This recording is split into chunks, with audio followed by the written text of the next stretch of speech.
Yes, good morning everyone. Welcome to our first day of our prayer and fasting.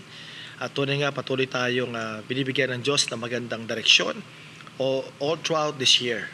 Tunay nga na sa ating pag-pray and fasting, tunay nga dinudulog ng Diyos yung ating mga panalangin at inaayos niya yung mga bagay na kailangan natin ayusin sa buhay natin. And prayer and fasting is all about aligning our hearts with His will and with His plan. So in this season, we intentionally set aside all our distraction. Tinatanggal natin muna yung mga distraction na meron tayo. When personal desires just to seek the presence and direction and the power of the Lord. So importante kapatid, itong time na to, tanggalin natin muna yung mga distraction, yung mga worries, lahat ng mga bagay na meron tayo. And let us focus ourselves to God. So prayer and fasting humbles us, strengthen us, and gives us the grace as we journey this year with the Lord. So itong time na to kapatid, mag-excited tayo dahil maganda ang gagawin ng Diyos sa buong buhay natin, kasama ng ating pamilya, kasama ng church, at lahat ng ating lakbayin dito sa mundo na to. Sige, manalangin muna tayo sa oras na to. Hallelujah, Panginoong Diyos. Salamat po, Ama, sa pagkakataon na to. Na tunay nga muli kaming dumudulog, Ama, sa presensya mo. At patuloy kami nagpapakumbaba na tunay nga, Ama, na maintindihan namin ang lalim ng iyong salita, ng panawagan mo sa buhay namin. Father, we pray for your blessings to be upon us.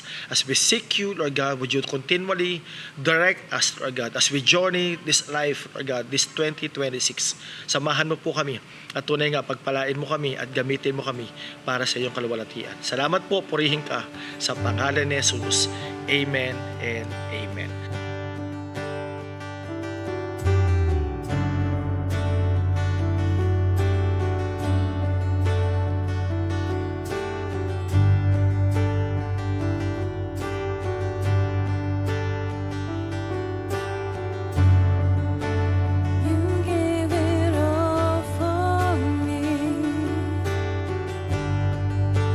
My soul desire, my everything.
Our title for today is all about true worship that brings honor to His name. So Deuteronomy chapter 12, kasama po na ating mga devotion na pinag-aaralan natin. So ang chapter 12 establishes the theology of true worship, where it teaches how a people redeemed by God should approach our holy, blameless, righteous God. Paano nga ba natin ina-approach yung Diyos na makapangyarihan, yung Diyos na holy, na blameless and righteous? So in this text, God is teaching the Israelites about holiness in the land and not just possessing the land, forgetting what is really important. So dito hindi lang yung possessing the land, pero ang importante dito, paano ka mamumuhay na may kabanalan sa Diyos. At ito naman yung kagandahan. On our first day of prayer and fasting, God is teaching us to humble ourselves to Him. So there are three truths na pwede natin pag-aralan sa oras na ito. Number one, true worship requires removal of false practices completely. No? Makikita po natin yan sa verse 2 and to 4 and chapter 12. Sabi dito, destroy completely all the places on the high mountains, on the hills, and under every spreading tree, where the nations you are possessing worship their gods. Break down their altars, smash their sacred stones, and burn their Asherah poles in the fire. Cut down the idols of their gods and wipe out their names from those places. You must not worship the Lord your God in their way. Ang galing, no? So true worship requires removal of false practices completely. This year is good for us to recognize baka meron mga bagay na nailagay natin sa puso natin. Those small idols na we can see, pwede makikita natin, na minsan hindi natin nababantayan. Ano itong mga idols na ito? Pwedeng pride, pwedeng money, pwedeng mga accomplishment, the trophies and achievements. Kaya nga dito sa verse pa lang to, God commands total removal, not partial reform, no compromise. Ibig sabihin, lahat tanggalin. No. God commanded Israel to destroy all pagan worship in the land they were entering and not to participate nor adopt the worship practices of the surrounding pagan nations who does not worship the one true God. Ibig sabihin, itong time na to sa Deuteronomy chapter 12 pa lang, ine-emphasize on the Lord na tanggalin lahat, eliminate, destroy completely all the places on the high mountains, sirain lahat. So for us, kapatid, ganito rin, no? Number one, no, tanggalin natin. Baka merong for the whole year, sa haba ng taon na meron tayo, hindi natin alam na nagkaroon pa na nakapag-set up tayo ng personal idols in our lives. Ano to? Probably mga achievements natin, trophies, ano pa, accomplishment, no? So, ano ibig sabihin nito? God is not asking us to edit sin, but to eliminate it. Ibig sabihin, gusto ng Diyos na itong time na to, as we seek Him, as we humble ourselves to Him, is that to eliminate all the sins, or those secret sins, those small sins na meron tayo, para lalong kumilos ang Diyos sa atin at makita natin ang biyaya ng Diyos sa pang-araw-araw natin. Ano pa? Pwede natin matutunan.